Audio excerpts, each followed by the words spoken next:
증권사들이 올해 1분기 깜짝 실적을 발표했지만 업계 전반에는 되레 긴장감이 감돌고 있습니다. 최근에 SG증권발 주가 폭락 사태 여파가 상존한 까닭인데요.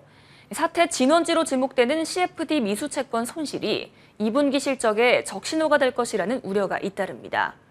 여기에 이번 사태로 팽배해진 불신은 증권가 전반의 위기감으로 번지기 충분하다는 지적이 나옵니다. 남궁영진 기자 모시고 이야기 나눠보겠습니다. 안녕하세요.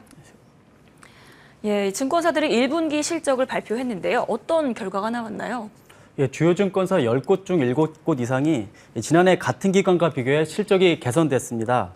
미래에셋증권과 한국투자증권, 그리고 삼성증권, 키움증권이 2천억 원 넘는 당기 순이익을 기록했고요. 특히 키움증권의 경우 107% 이상 급증한 3천억 원에 육박한 순이익을 냈는데 이익 규모나 성장률 면에서 업계 1위에 올랐습니다. 예, 하나증권도 전년 동기 대비로는 뒷걸음질했지만 적자를 냈던 지난해 4분기 대비로는 흑자 전환했고요. 지난해 연간 실적에서 깜짝 선두에 등극했던 메리츠증권도 21개 분기 연속 1천억 원 이상의 순이익 행진을 이어갔습니다.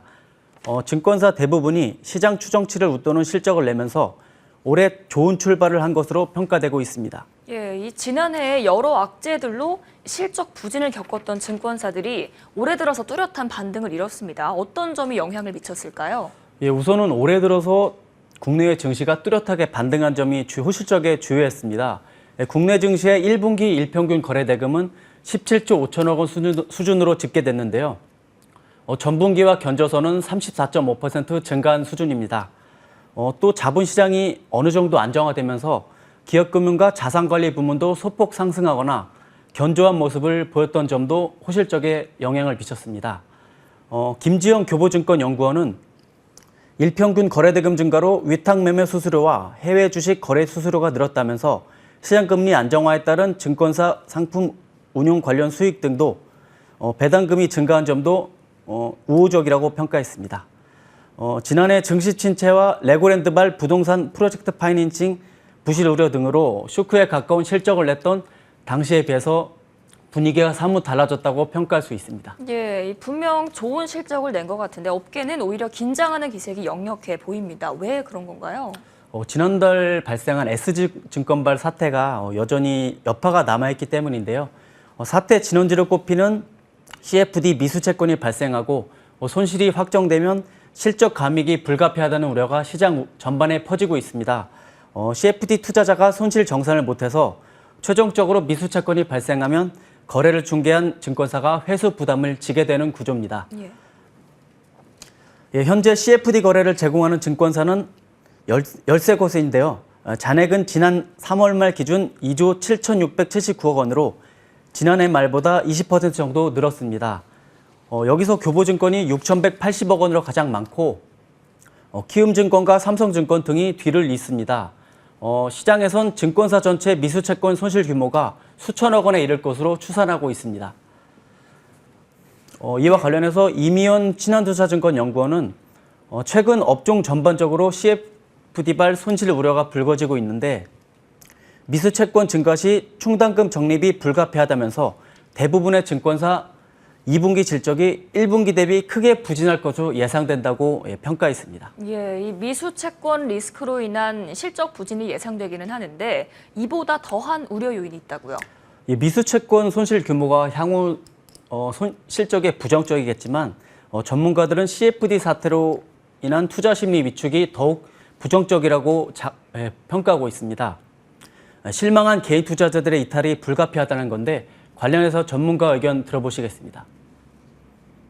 오히려 투자자들의 신뢰가 훼손되면서 투자자들이 주식시장을 이제 조금 잠시 떠나게 되는 그런 부분에서 발생할 수 있는 잠재적인 손실이 훨씬 더 중요하다고 볼 수가 있습니다. 투자자들이 떠나게 되면 결국은 이거는 증권사들의 실적에 직접적인 영향을 미칠 수밖에 없는 것이거든요. 따라서 이런 시장 신뢰 훼손으로 인한 투자자들의 이탈이 오히려 증권사들에게 더 큰 영향을 미칠 수 있는 것이죠.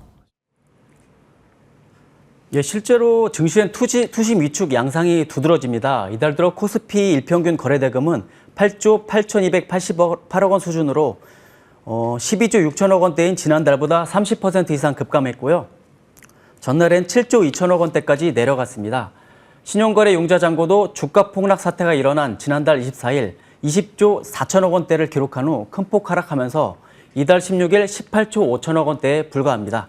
예, 이번 사태로 증권사들이 금융당국의 정조준 대상이 됐는데 이 역시 업계 전반에 아문이 돌기에는 충분할 것 같아요. 예, 그렇습니다. 금융위원회랑 금융감독원, 한국거래소는 CFD 계좌 3,400개를 대상으로 주가 조작 등 불공정 거래 연계 여부를 보고 있습니다.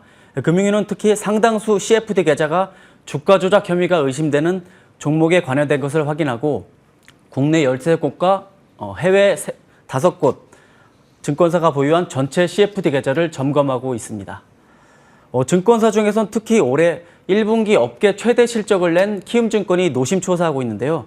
금감원은 대규모 화환가 사태 등으로 당시 SG증권 창구에서 CFD 물량이 상당 부분 나온 키움증권을 집중 조사하고 있고요. 게다가 김익래 다우키움그룹 전 회장의 주가 조작 연루 의혹도 중점적으로 들여다보고 있어서 그야말로 사면초가 상태라 해도 과언이 아닙니다. 금감원은 2주째 진행하고 있는 키움증권에 대한 검사를 더 연장할 것으로 보이는데요. 중대한 사안을 면밀히 들여다보기 위해선 물리적 시간이 부족하다는 판단입니다. 금감원은 또 다른 증권사 CFD 업무도 대동소이하다는 점에서 검사 대상 확대를 시사해 업계 전반에 긴장감이 도는 모습입니다. 예, 이번 사태로 위축된 투자 심리와 또 팽배해진 불신이 증권업계 전반의 위기감으로 작용하고 있는데요. 어떤 점이 개선돼야 할까요? 증권사 저마다 실적 방어책에 골몰하고 있는데요. 이제 신뢰 회복에도 만전을 기할 것으로 보입니다. 금융당국도 이번 주가 조작 사태를 촉발한 제도를 손질하고 보다 재발 방지를 위한 철퇴를 가해야 된다고 이렇게 지적합니다. 전문가들의 의견 들어보시겠습니다. 주가 조작범들에 대한 처벌 강화, 그리고 유사한 사건이 재발되지 않도록 방지하기 위해서 시장 감시 시스템의 개선, 그다음에 CFD 제도와 관련된 개선, 이런 부분들이 필요하다고 볼 수가 있고요.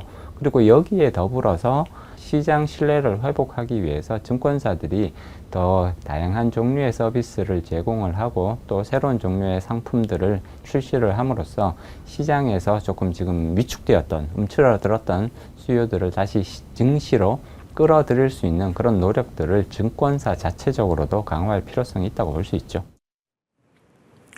돌연 발생한 초대형 악재의 불확실성에 직면한 증권사들이 실적 개선을 이루고 세간의 부정적 시선을 희석할지 주목되고 있습니다. 예, SG증권발 주가 폭락 사태 이후 증권사의 상황을 짚어봤습니다. 오늘 말씀 잘 들었습니다.